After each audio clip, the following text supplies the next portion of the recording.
Hey there, guys. Kamikaze Ikun here again, and today I wanted to redo a video I did back in 2019 of my 2019 Super Nintendo collection.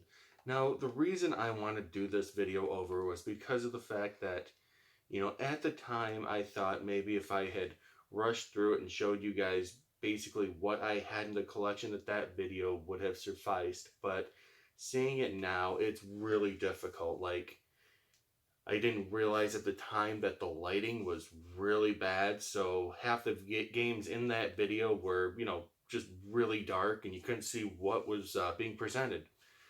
Plus, I kind of wanted to talk about each and every one of the games, and I figured I wouldn't do that in that video, and it made it to the point where it was completely unwatchable. So what I figured I would do with this little video was I was going to split this into three parts, um, each one of them featuring games from like lesser quality up to some of the more high in demand Super Nintendo games that are out there on the system. So with that out of the way, let's get started. Now this first game here, I remember renting back in the day, Spider-Man and X-Men in Arcade's Revenge.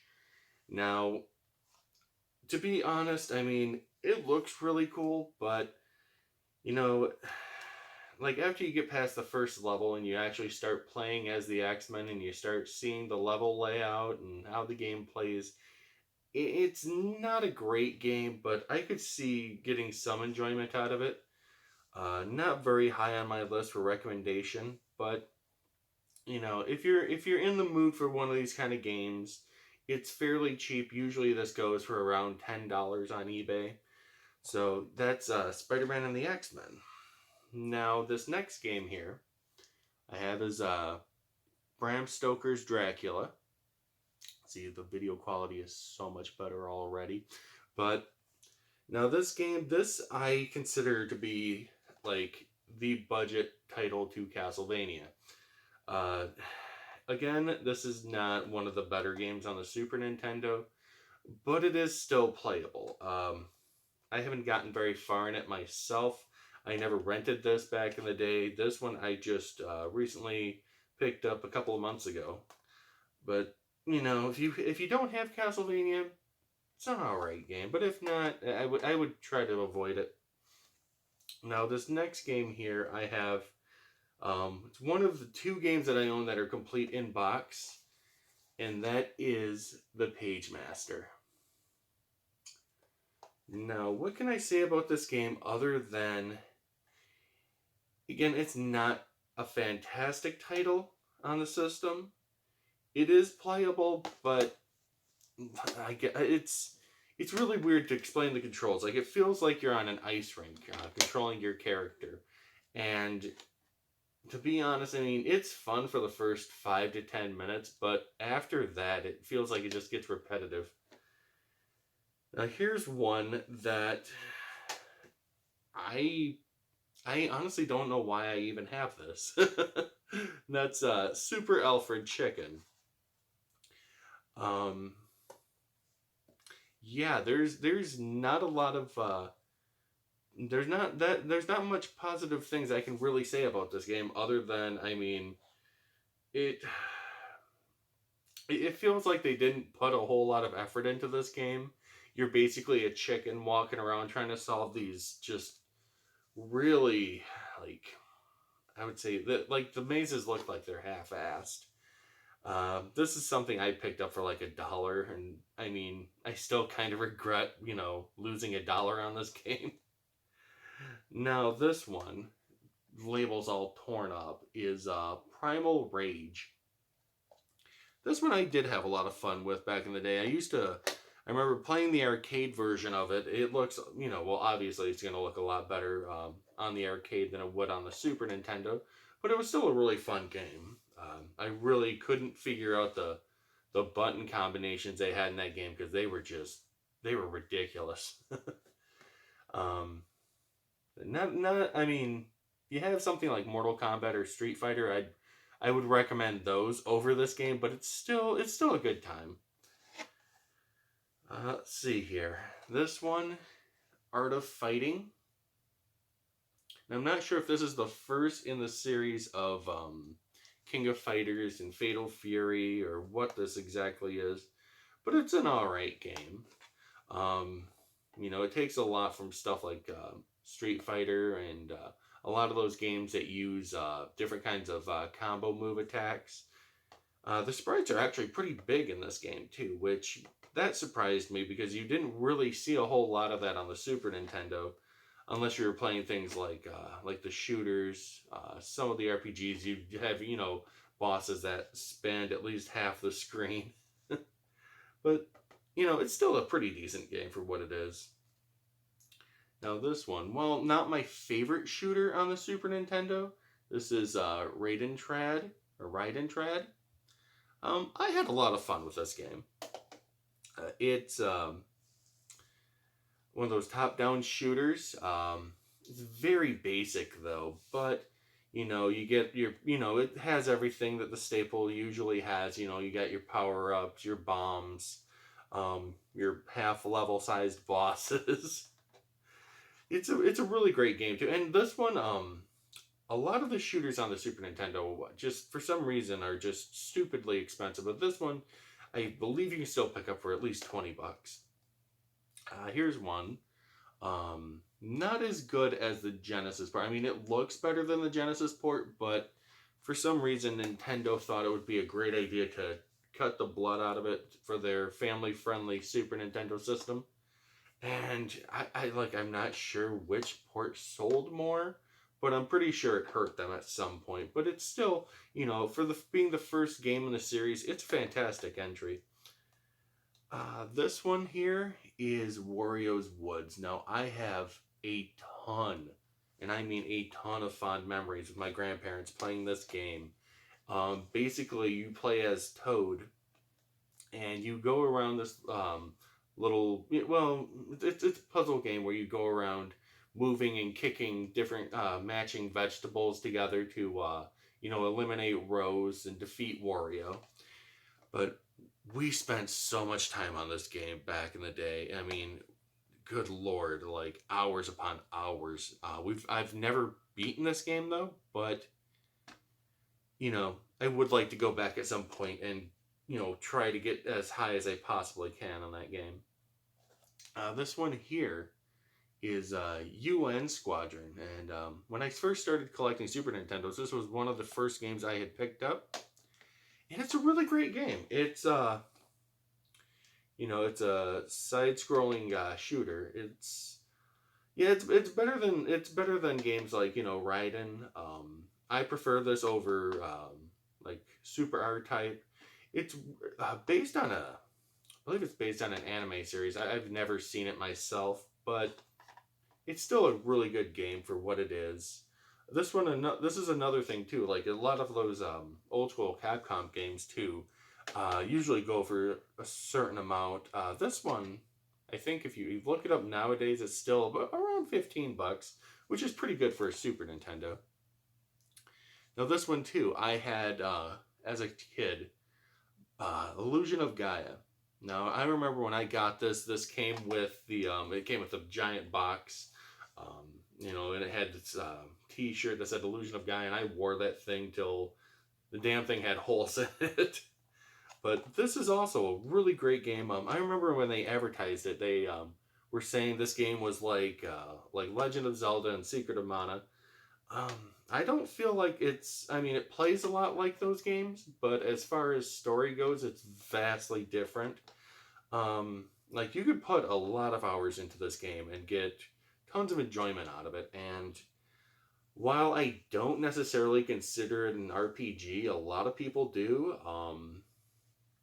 To me, like I've said before, it's when you're playing it, it does feel a lot like Zelda and Secret of Mana, but for what this game is too, you can't go wrong picking this one out.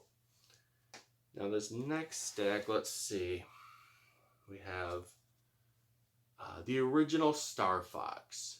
Now I also played this back in the day. Well, this was more like a weekend rental, but I just remember being very impressed. And I mean, was one of those kind of kids that was easy to impress. And this game was just like, it was full on 3D, flight simulator sort of gameplay style, and I thought it was really cool for what it was. I've always enjoyed the games made for the Star Fox series. Although, what was that one? It was the game. It was the one on the GameCube, Star Fox Adventures. I think that's the only one I really did not like because of how different it was. I mean, it was just a weird game. Now, this next game here I've got is Batman Returns. This is a beat 'em up based on the movie. I enjoyed this game a lot too. Like, I did not, I try to stay away from movie tie-in games as much as possible because, I mean, you could end up with Batman Returns or you could end up with something like The Page Master. And for what this game is too, this is a really fun title. Totally recommend this one too, especially if you're out there looking around for games. It's super common. Like, I've run across this game numerous times out here. Now, this one here,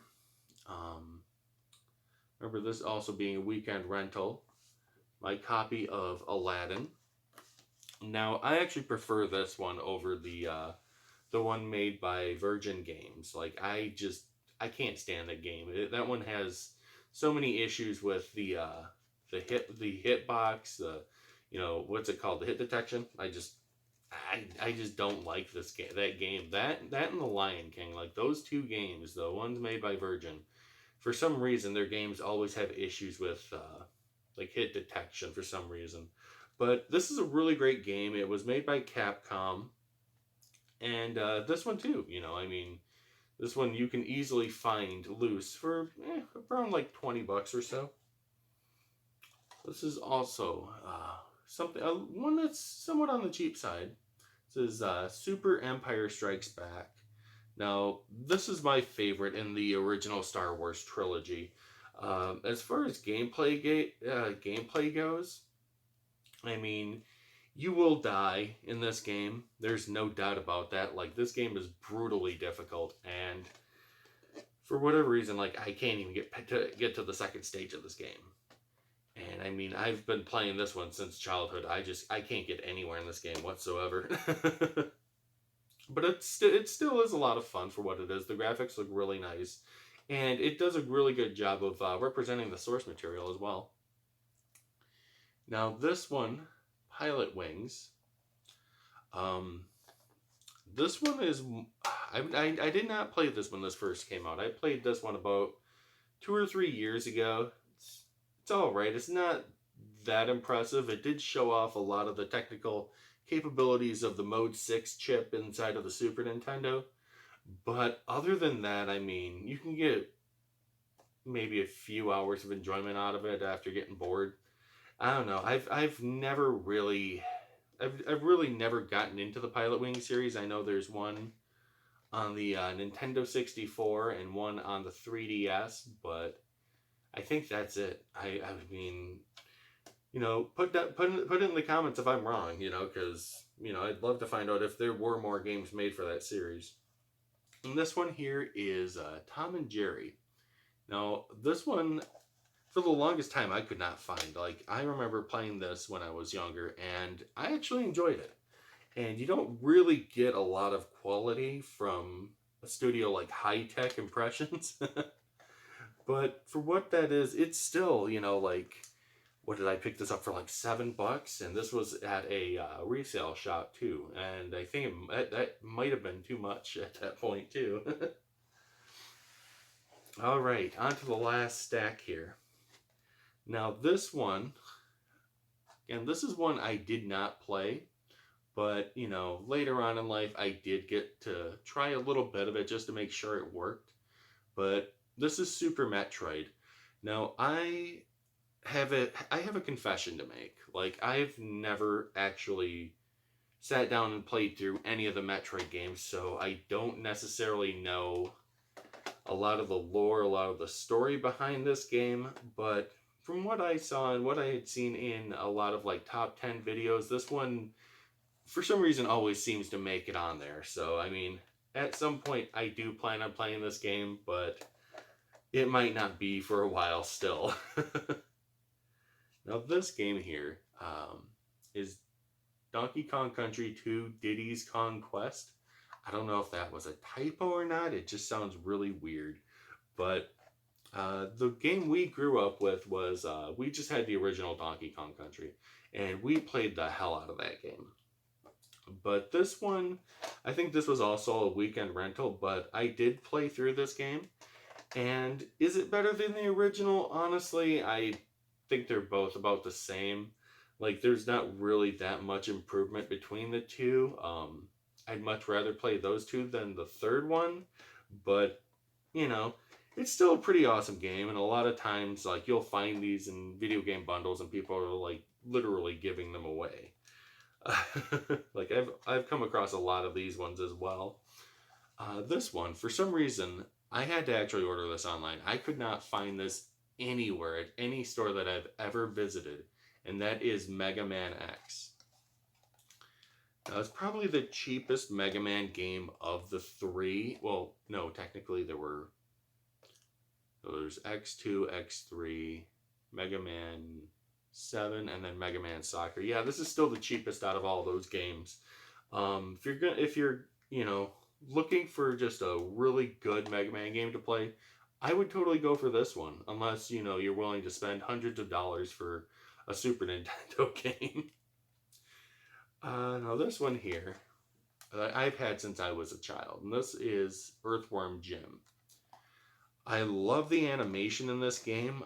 The gameplay itself is pretty good, pretty funny. Like there are not a lot of games out there like Earthworm Jim, and I really wish they would consider doing like some kind of remastered version of this game, unless they have made them. I mean, if they have, please again put that in the comments because I would really love to know, as this was a really awesome series. This one here is Super Mario Kart. The first of many, many, many Mario Kart games. We played the hell out of this game back in the day as kids. We'd gather around the TV with my dad, and this was like legit the only game he would ever play. And I mean, we just spent hours upon hours just competing with one another, just seeing who could beat the other one's record and who could fuck over who first. It's I want to say this is one of my top 10 favorite games on the system too. Like, cannot recommend this one enough. And now this last game I'm going to show you, this one has a ton of nostalgia attached to it. I absolutely love this game. This is, without a doubt, my favorite Super Nintendo game of all time. Probably one of my favorite games of all time. And that is Legend of Zelda: A Link to the Past. Now, with this, I also have the player's guide. Now, back when this was relevant, my grandparents were huge into the Super Nintendo craze that was back then. And they literally bought everything they could get their hands on. Like, we would go to their house, they would have like 5 or 6 new Super Nintendo games that just came out. And this was one of the first ones that they had picked up. And I remember they brought this to our house, and we spent countless hours going through this player's guide. And this is the original player's guide that we were looking through in order to beat this game. And so that's why this thing is, obviously in a little comic book sleeve, because I don't want this ever getting destroyed, ruined. This is something one of my favorite things within my collection is that, I do have a full set of, a full set Zelda collection. So, I mean, I love this series to death. I don't really feel like there is any game within that series that's truly terrible. Maybe other than like the first DS game, but even that, I can still find some good in that game. So anyways, guys, that is part 1 of my Super Nintendo collection. Thanks for sticking with me for the past 20 minutes. I will be posting part 2 sometime this week. So if you guys haven't already, please subscribe to my channel. Help me build, add some growth to this channel. Help it grow. Help it, you know, you know, I guess, I want to make more content for this channel, and all that, all those likes, all those subscriptions, that just shows me that yes, you guys like this content and you want to see more. So, with that out of the way, guys, thanks again for watching.